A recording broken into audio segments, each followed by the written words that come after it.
mag-waiter na lang ako. Pero hindi, sabi niya, gusto mo magpatawa? Magpatawa ka. Pero pag nagpapatawa ka, pagkatapos doon, ipakilala mo ako sa kanya. Kung salvation ko, nakadepende sa akin, sa kalakasan ko at galing ko. Paglabas ko dyan, meron naman ako makasalubong sa traffic. Ay! Beast mode!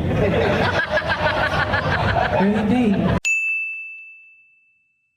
Magandang araw po sa inyong lahat, Sir JR po ng Usap-Usap University, mga ka-U3 sa ating mga baguhan. Oy, tuloy po kayo at sa atin naman po mga regular na subscribers, regular viewers, maraming salamat po. Isa ka sa rason kung bakit we have more than 206,000 subscribers na po dito sa ating channel. And for this particular episode, this is quite new although we already had a reaction before on Christian comedy. Ito po ay Christian comedy parang slash testimony ni Kuya Jobert. Ayan, makikita niyo po sa ating screen ngayon.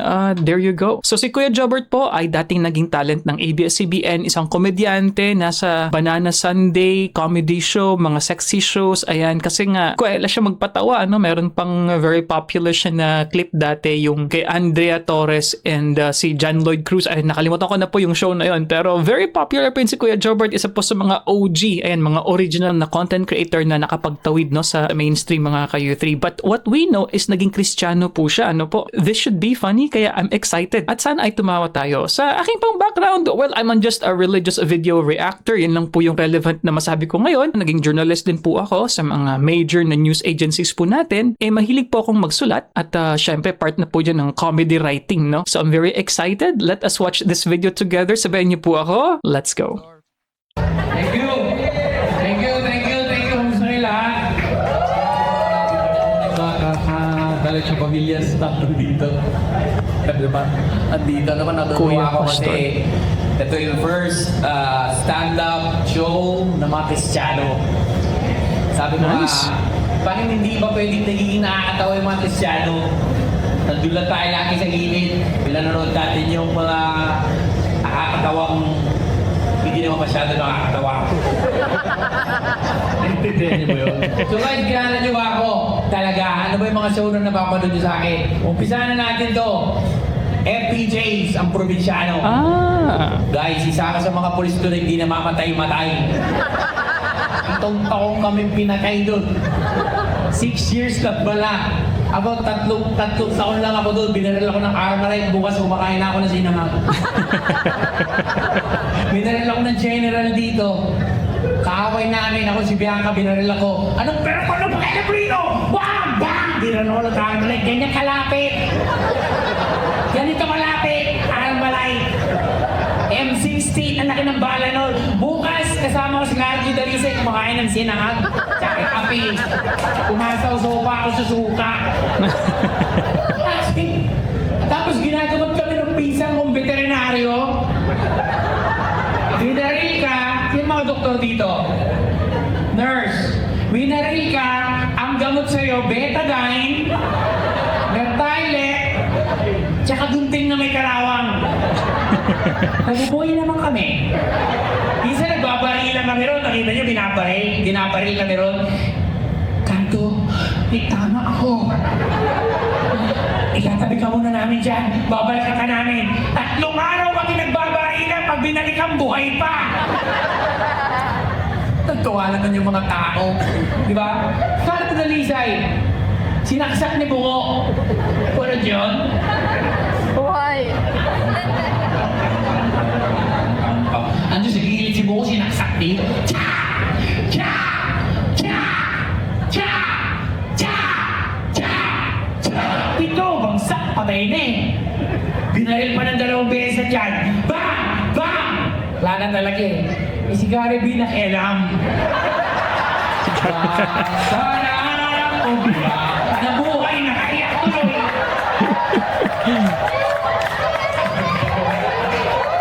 Okay, alam si Gary V. Wala to, doon ko pinagkakapagpag po. Nung nasa Canada ako, doon ko lang na-realize na doon pa yung impanos namin. Ilan kami pulis doon. Cardo Darisay nakasakay sa motor. 38 yung baril, kalaban ng pulis 3,000, hindi naubusan ng bala. 6 lang ang bala yan eh. Kayo na nga. Ang galing-galing. Kalaban nakasakay sa jeep, 3, nakamotor siya, nakikipagbaril ng 30 minutes, walang hawakan. Bang, bang, bang, bang, bang. Patay yung mga kalaban. Hindi natumba. Nakauwi pa yun eh. Tsaka napaka-asintado rin Harold Dorizio, guys. 45 din na rin yung helicopter. Lumipad yung kalaban. Hindi ka namamatay na Ang was ng layo nun, guys. Lumipad ha. Ginanan yung 45, oh.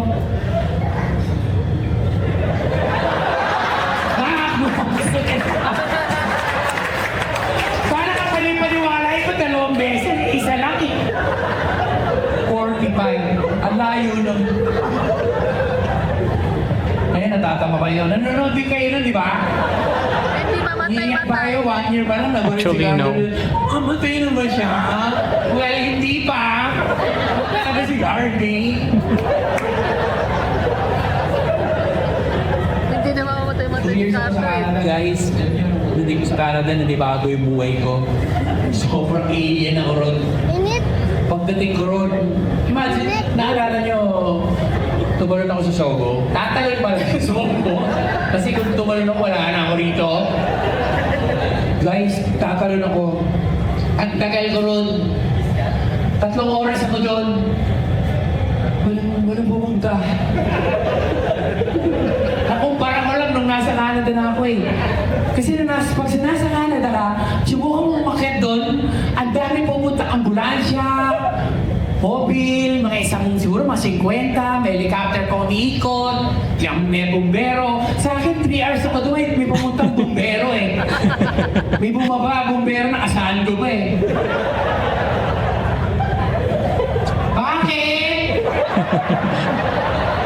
Anong problema? Nung pakamatay ka, nagkamot ako magpakamatay eh. Alam kong yun doon ang pupunta ako talaga eh.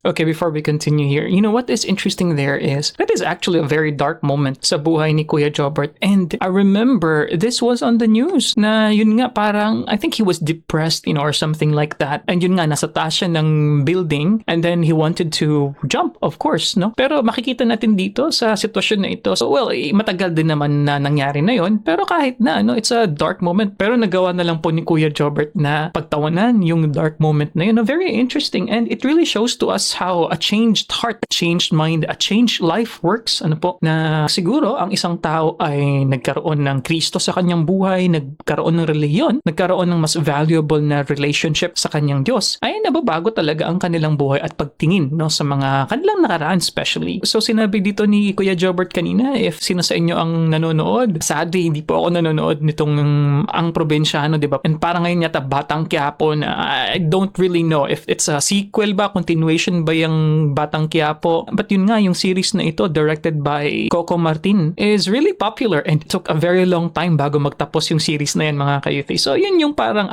main idea ng kanyang skit dito, ng kanyang comedy material. So let's continue. May problema! Sabi ko, may problema ako kaya ako na dito eh. Nakakaskal. Pagaling ko rin. Kasi tama ako guys, magkakatulog. Nung naligtas ako, wala na akong tama eh. May dumating silang kasama after siguro 2 hours. Election nun. Binaklas nila yung tarpaulin. Ginawakan nila anak sila. Nasa billboard ako eh. 6 stories yun. Pinakat sa akin, nakalagay yung konsyero sa akin, oh. Sabi kita. Nagkamit ba talaga ito? Please, di ako natuloy, guys. Praise God. Dami ng paano sa buhay ko, nasa Canada ako. Una-una natutunan ko rin yung salitang, "Hi, how are you doing?" Sabi na sa akin, "Sabi ka." Sabi ko, "I'm good, how are you?" Pasok ko sa mall, punta mo sa isang tindahan. "Hi, how are you doing?" "I'm good, how are you?" Expression. Good, how are you? Ulit. Sabi, "Can you please ask him? Just talk to him, I'm okay." Gawin mo rito yan. nag-aabang ka ng jeep. Sabihin mo sa babae, ay miss, kulas mo na yun. Pinestos ako! Hindi naman. Wala na. Diba? Sa kanila, meron pa doon. Creepy, weird. Jogging Yeah. ako. Bago mo, siyempre, Pilipino, palabate, may dala ko puti, medyo may edad na, mga pensionado siguro yun, nabibigtas sa tanong, sabi, hi, good morning, are those berries? Sabi sa akin, come here, we will teach you how to make them na jam. At 2 oras mo doon, di mo makalis. Anyway, ito, ano ko ng buhay nila eh. Okay, puro kami lang, really great. Makaalis eh. Umuwi ako, magluluto na ako. Kailan kasi? Hindi ko rin pala ako nagpibiro ah. Got 2 years ako na spray. Pag lamig doon guys, the negative 50 road. Pag lumabas ka na angiti, yun na yung nabuha mo ah.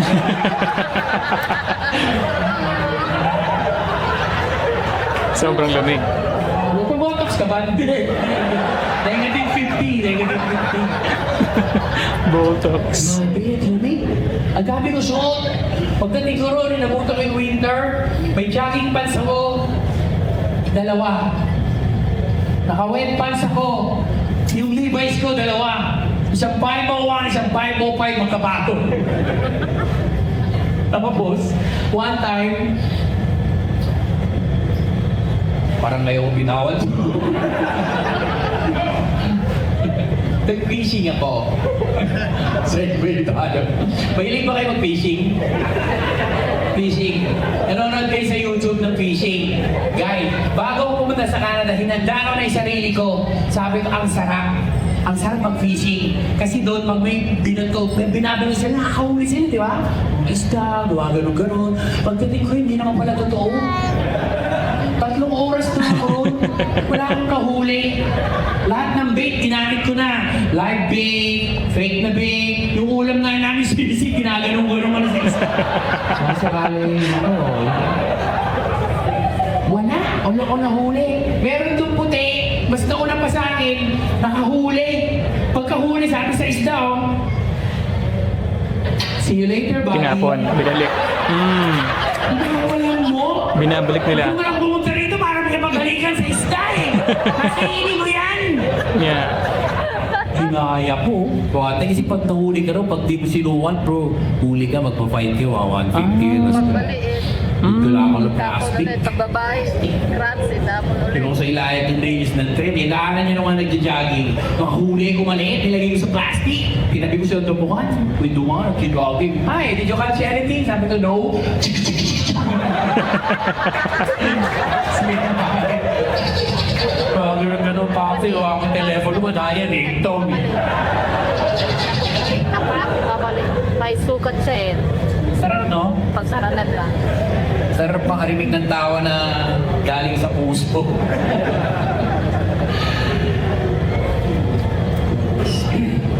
Ano kwento?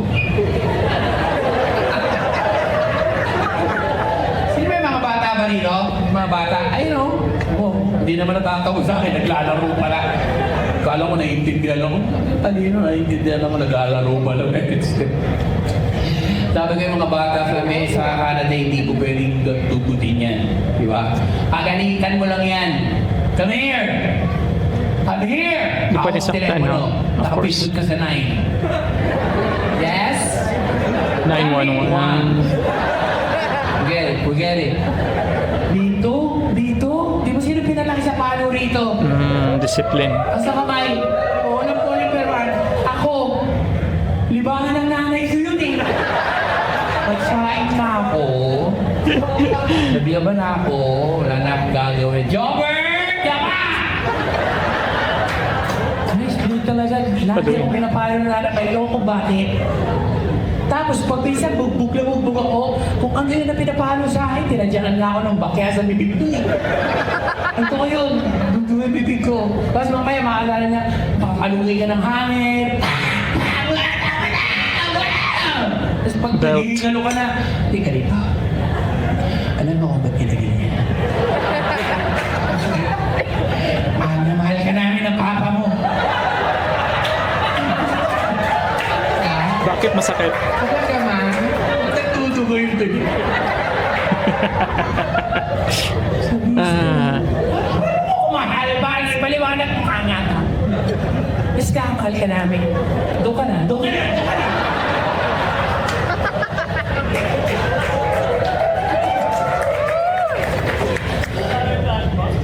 Babe. Ano ba nahirap magpatawa? Kasi alam kong nag-stand up ako sa Antopay sa Pambes.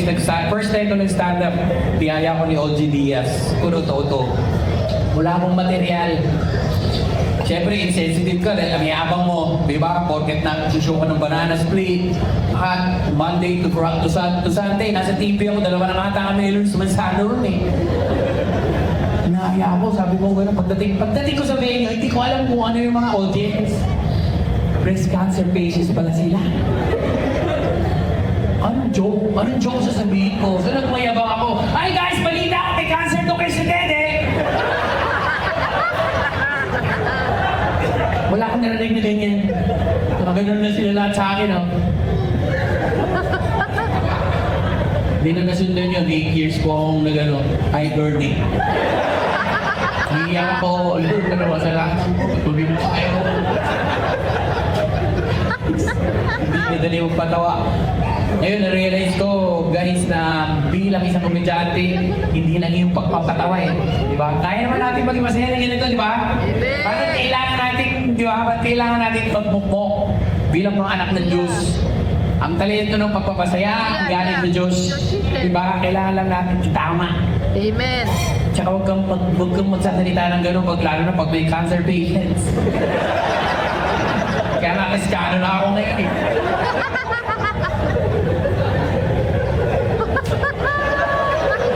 Naalala ko, kaya naman kanina galing ako kay Coco. Kinukuha ko bata kaya ako. Realistic na naman.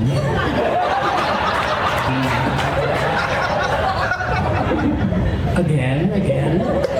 Papatayin, bubuhayin. Ang tagal ko na school. Alam mo, tisan, nung nasa probinsyano ako, sa lagi ko nang ginagawa ko na binabaril kami na bubuhay, isa pagbubuhay ako, tinagano ko sarili ko eh. Nihipit ko ba sa kotse? Abay, sasakto ka na ako. Hindi ako tinatabla na bahala sa TV, pero abay, tinatabla ako ng pitik ha? Doon merong maliit na tao, di ba? Di ba Bijayan? Nakikipagsuntukan sa preso. Hindi namamatay. Ang dami ng patay, buhay pa siya. Dito, 3-2 yun ha. 3-2, nakita ko ng personal ka dito.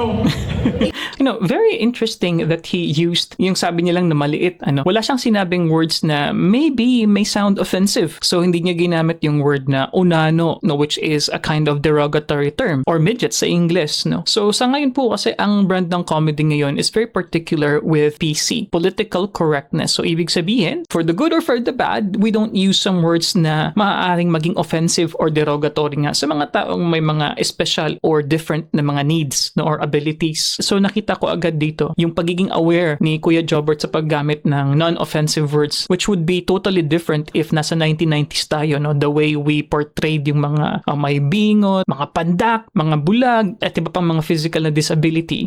Nung panahon, ginagawa natin siyang katatawanan. So nakikita natin yung pag-evolve po ng comedy landscape sa Pilipinas at sa buong mundo na rin, mga ka-U3. Tulong mo yun, nakikipagsuntukan sa mga mamamatay tao, hindi siya namamatay.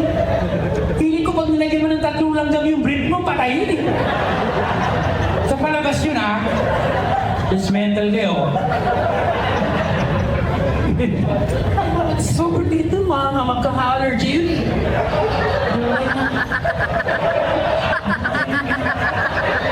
Yung facial expression niya, ang galing. Ang galing. Pwede ba ng penalty? Overdose. Sorry. Tino, huwag ginawa. Anong ba joke ka? Hindi. Isa pa, di ba? Alam niyo, ba't ako umuwi? Umuwi ako para magpasalamat sa inyong lahat. Pasalamat dahil for more than 15 years, 18 years na ata sa showbiz, nag-start ako sa radyo. Nakita ko yung suporta ng mga tao sa akin. Mula sa kababaan, hanggang sa mga nangyari sa buhay ko. pera ako sa jeep, naging artista ako, naging drug addict ako, katulad ako sa Sogo, inabot ng COVID, pumunta sa Canada, eto ngayon, papatawa. Ulit. Sabi ko nga, hindi ko kinakaya yung nangyari sa akin. Una, sabi ko na gusto ko pasalamat sa lahat ng mga sumuporta kay Kuya Jover bilang si Kuya Jover. Pero mas lalo ako nagpapasalamat kasi, di ba, halos lahat na nandito na nakakilala sa akin, naging prayer warriors ko yan. Itong napapanood nila yung mga buhay ko, dito si Pace. Si Randy, niya ba? Wala. Hello, Randy. Kuya Randy, si Ruther, basta marami. Ito naman, pagka yung mga ganung kasing pangyayari, di ba, nakikita rin nyo yung nangyayari sa buhay ni Dali Salin. Hindi ko pa nahihiya na nangyari sa akin yung Sogo, guys.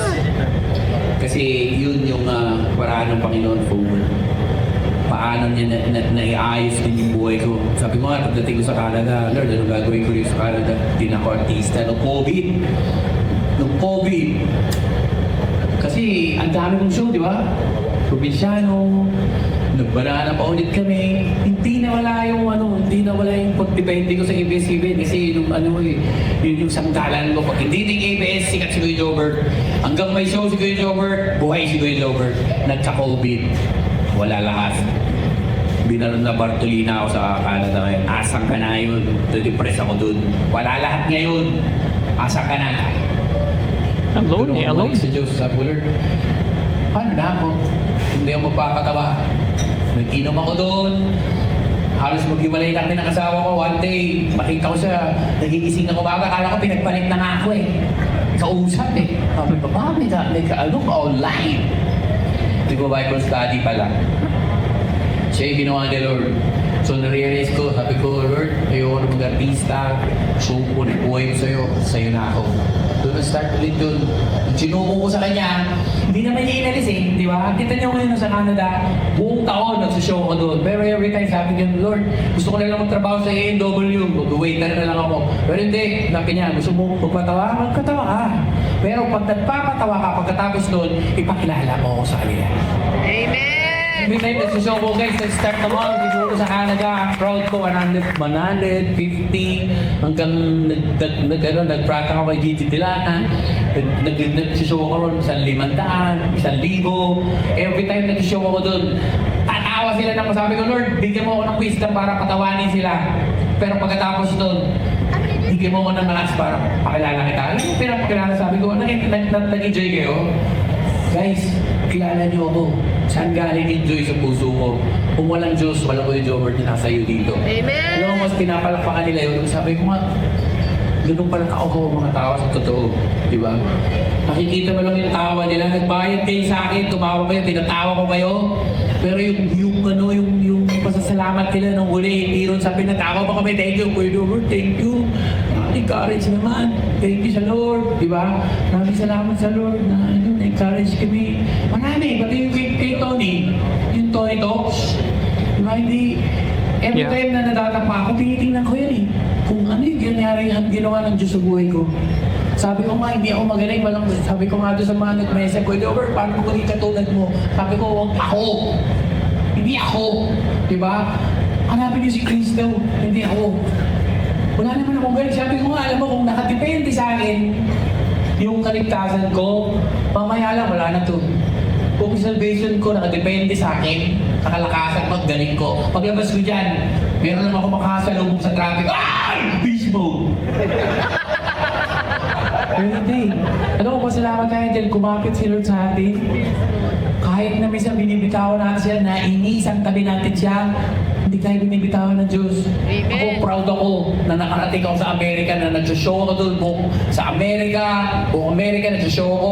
Buong Canada, nalibot ko na. May mga lugar ako doon na ilang pilis na ako bumalik.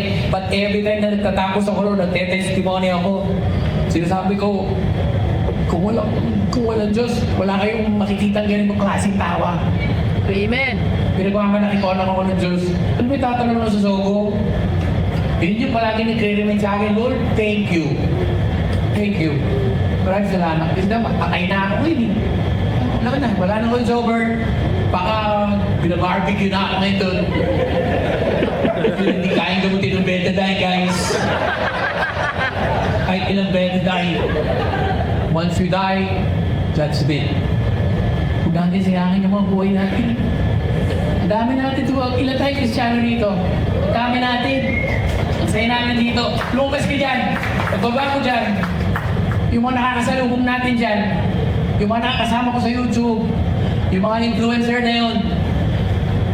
Ang dami hindi nakakilala sa Diyos. Ang dami natin kailangan abutin. Hindi lang ngayong araw na to. Sabi ko nga, ang pagiging Kristiyano, hindi naman nakikita yun sa pag-iyak-iyak eh. Tapos paglabas mo, Brad, tsaka pwede ka na, inom tayo. Sagot mo. Hindi nakikita ang pagiging Kristiyano, hindi sa pag-iyak-iyak lang kada linggo. Ang pagiging Kristiyano, nakikita sa buhay na binago. Mahirap Kristiyano, pero masarap Kristiyano. Masarap yung piyak ka palagi lang. Oo, ano yung may ginawa ko yung video, nakapagsalita na naman ako, gago ka! Noon, hindi ako yun. Ayoko makipagpupitensya sa kanila, hindi ko kailangan yun. Kasi kaya akong buhayin ng Diyos ko. Amen. Hindi ko kaya makipagsabayan kasi kilala ko kung sino ako. Namumura kasi Nagpunta dati. ako sa Canada, hindi naman ako naghirap eh. Best na best ako. Sabi ko, Lord, anong gusto mong gawin ko? Magpatawa ka. Tawarin mo sila. Patawa ka. Yan gusto mo, di ba? Hindi ko aalisin sa'yo yun. Di ba? Pero habang pinapatawa mo sila, patawarin mo rin ako. Sige, kwento mo sa kanila. Amen. Paano mo? Pagbalik mo dito, takip na rin kung kasama ko yung kaibigan ko sa showbiz. Ang hirap. Pinagtatawanan ako. Minsan niyayaya ko, minum dahil kilala nila ako eh. Pag nandun si Jobert, ay inuman.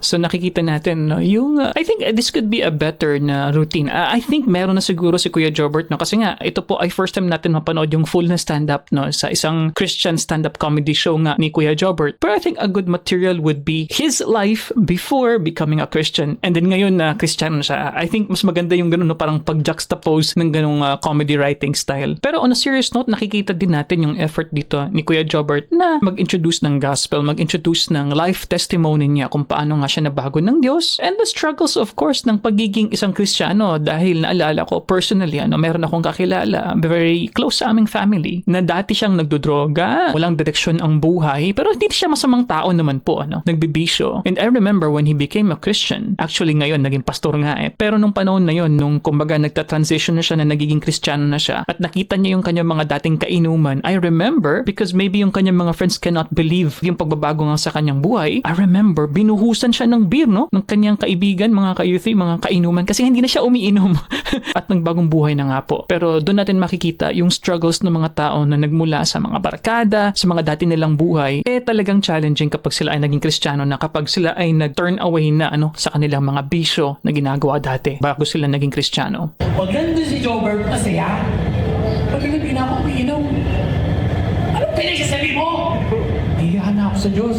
Ano yan? Ano kalokohan yan? A Diyos or a Jesus?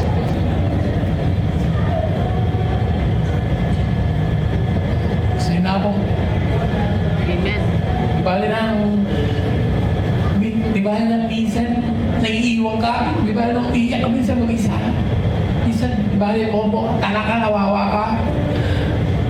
Alam mo, masaya yung Diyos sa ginagawa ko kasi hindi, di ba, ang pagiging Kristiyano, hindi laging okay. Hindi laging, yay! Kristiyano! Sarap! Pag walang struggle, pag walang paglalaban, di ba, pag hindi ka nakikipaglaban sa mundo, kakampi ka niya. Kakampi ka niya. Di ba? Hindi tayo, yung kompromiso, yung sinasabing compromise, di ba? Pwede naman to, pinagawa naman nila eh. Pwede na to. Naiintindihan ng Diyos to eh. Patatawarin ako ng Diyos eh. Ganun na lang ba tayo lagi? Diba? Kung ganun tayo palagi, ano may kita ng tao sa atin? Ano kinaiba natin sa kanila? Amen. Kailangan mag-improve tayo. Diba? Mga anak tayo ng Diyos eh. Anak ako ng Diyos, hirap! Hirap! Lord, hirap! Hirap pa na ako. Kaya. Isa gusto kong magalit. Isa gusto kong magalit. Isa gusto kong makasar. Kasi, ba't di nyo na ako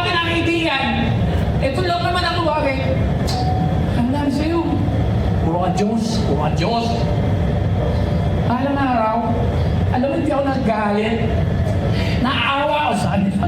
Kasi mga mahal ko, mga naging Kristiyano, nakikita kayo sa liling kanila. Naawa ako sa kanila. Kasi balang araw, milyong na din haharap tayo lahat sa Diyos. Amen. Yung mga tao gumagano sa'yo, haharap sa Diyos sa'yo. Sorry, hindi ko kilala.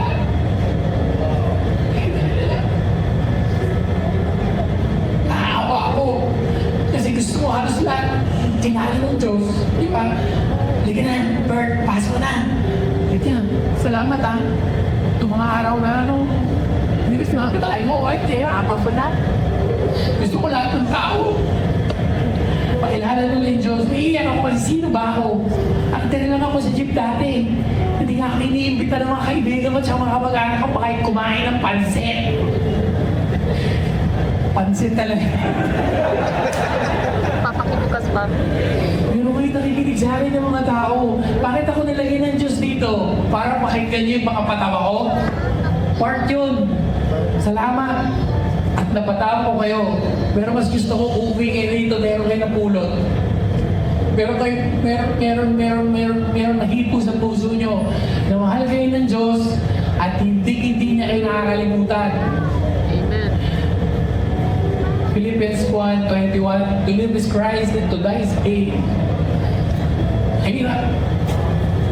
Pero gusto ko mabuhay para sa Diyos. At kung mamamatay man tayo, kung Kristiyano kayo, papakinabangan nyo. Uuwi na tayo. Ang kahit gawin ng kamatayan sa atin ng Kristiyano, iuwi lang tayo sa Diyos. Wala iba. Iuwi niya lang tayo doon. Ang ikli-ikli ng buhay. Yung kaibigan ko, best friend ko, pagdating ko rito, na inabot ko, bata pa sa akin yun, no? Hindi niya naman alam kung kailan tayo, di ba? Hindi na alam. So, uuwi ako sa Canada. Nagpapasalamat ako sa inyong lahat. Kasi sabi ko nga, nagawa ko na lahat para sa showbiz. Napakawa ko na yung Pilipinas, nabatawa ko na yung buong mundo. Lord, ministry ko rin yung pamilya ko eh. Kinukuha ko ni Coco, uy, kunin kita rito. Tungka sa bulong ko sa bata kaya ako magtrabaho pa. Daming offer sa akin pero sabi ko hindi na. Kaya ko buhayin ng Diyos ko. Ministry ko yung pamilya ko. So guys, sana na-bless kayo, hindi lang sa na yun, may naririnig kayo. Alam niyo, ang pinakamagandang ano mo sa araw-araw ay salita ng Diyos. Pag-iisip ka nung kaga, alam mo, sabi ko mga blessing na nasa Canada ako eh. Alam mo ba, araw-araw kahit anong problema at pinagdadaanin mo, bago mag-help ko sa amin, babasa ko ng salita ng Diyos. Babasa ako ng Bible, kahit pa isa-isang verse and chapter, tuwan-tuwa ako kasi yung Bible ko, luma na. Dati nagbibigay ng Bible sa akin, kundi pa rin hihid hanggang ngayon eh. Hindi nga natitiklot yun eh. Matthew. Puro Matthew. Guys, doon nakikipag-uusap ang Diyos sa atin. Totoo tayo, basta magpag-uusap siya, totoo tayo kanalangin. Tok na Pilipino, tok, basa natin guys, oh. Di ba, sabi niya, pag tayo lahat natutong nanalangin.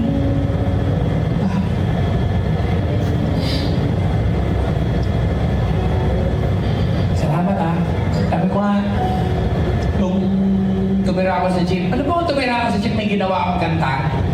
Sabi ko kay Lord, para siyang tumangan-kanto.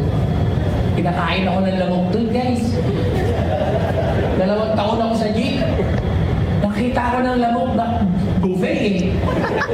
Ang lamok pala pag busog, nalalaglag na naman pusa sa kanto. Aba eh, pagkaroon. Isa kung lumilipad dito, gumagante ko eh.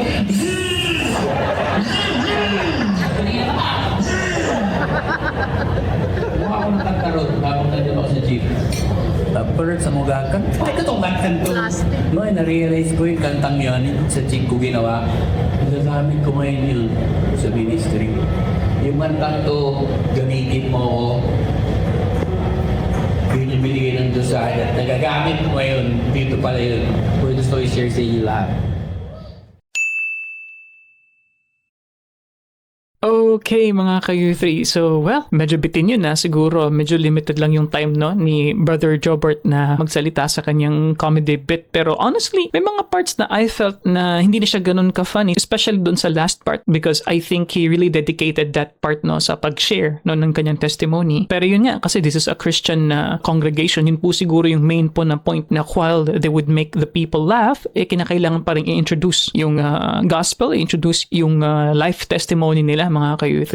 So just sa comedy writing perspective, I think marami pang pwedeng ipack si Kuya Jobert sa kanyang material. I felt though na may mga dead air dun sa second, mga siguro 2/3 no, na part ng kanyang routine. Pero what really made him a funny guy, in my opinion, yung nag-translate yung kanyang comedy from YouTube video before, tapos naging mainstream, tapos ngayon naging stand-up comedian, is dahil sa kanyang storytelling style, no? Magaling siya magkwento at kumbaga with all the facial expressions pa at I think yun talaga ang pinaka-strength ni Kuya Jobert. Animated yung kanyang face, yung kanyang mata, yung kanyang bibig. That's really the Kuya Jobert na trademark ng kanyang comedy, mga ka-U3. Pero yun nga, sa last na 1/3 ng kanyang testimony is nakita natin yung pagiging seryoso naman ng kanyang topic, yung always letting people understand na we have to survive as Christians, we have to experience na struggles, hindi lahat palaging masaya, and nagustuhan ko yung shinare niya na ang kanyang ministry is yung kanyang family, no? Instead of going back to the Philippines and then working hard and getting a lot of money, pero yun nga, naiwanan mo naman yung pamilya mo sa Canada. So indeed, ang story ni Kuya Jobert is an inspiration to all, lalong-lalo na sa mga nagmula sa baba, nagkaroon ng pera, sumikat, bumaba ulit, no? Namuhay sa ibang bansa, pero nagsusumikap pa rin at nakikita natin na may pain, may difficulty, but it seems Kuya Jobert is standing up just fine. No pun intended, mga ka-U3. But anyway, if you guys like, ganito natin na mga video reactions on some non-traditional na mga Bible study, ayan, kasi lagi na lang mga debate or Bible exposition. Ito naman is testimony stand-up comedy. Ayan, very new, no? So, I think second pa lang po ito natin na reaction on a religious na comedy special, mga ka-U3. Anyway, please watch that video over there. Playlist over here. Subscribe for more and I'll see you guys in our next episode. Peace. Bye-bye. See you later. Title nitong kantang to ay kay sarap magmahal ng buong puso ng totoo sa isang taong maligaya habang binibigay niya lahat. Dalawang isdang lumalangoy, nagbungguan, umatras yung isa, sabi nung kabila, left turn ako eh. Tapos sabi nung isang isda, pwede humarap? Uy, Bart, parang mahaba yung title niyan. Baka gusto mong... Kakantay ko na. Try mo na. Napanaginipan kita kagabi kahit hindi ako tulog. Kaya pinilit kong matulog para maging totoo ang panaginip ko. Nagmamasyalo tayong dalawa nang biglang may mang-hold up sa atin. Hinawakan ko raw ang iyong kamay at ikaw ang ginawa kong panangga. Ang ganda ng panaginip ko dahil ikaw lahat may tama, ako wala. Dinala daw kita sa ospital, pero iniwan din kita. Dahil napansin ko, wala pala akong dalang pera. Kaya nang bumalik ako, sabi ng mga doktor sa akin, buti bumalik ka pa pare, patay na siya.